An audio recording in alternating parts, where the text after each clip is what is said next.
position the ICJ took and other legal bodies, because they said we will give our judgment and follow with the reasoned,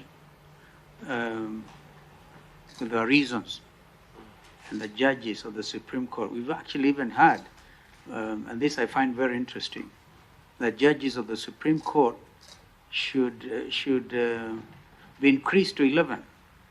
I find that proposal very, very interesting. I would want to hear the views of ICJ on that, and the team before you, Judicial Service Commission, opined that the period within which this matter should be determined should be within 30 days. I heard you pronounce 28 days. A day in a presidential election petition is a very important thing. So having 7 petitions before the court with a time limit of 14 days is not reasonable. And with that, we'd hope that that can be considered. So either two-pronged conversations. We either limit the amount of people who can petition before the court during that process, one, or we extend the number of days.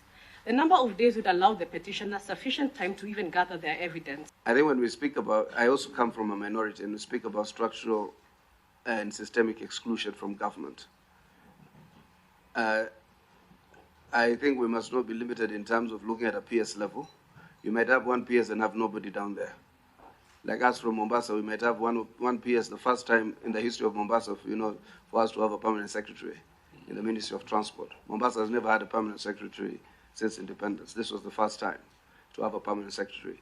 But even there has been systemic exclusion over years, so we need to ensure that we populate all other tiers. So let us not only look at it from that ambassadorial commissioner, the CS,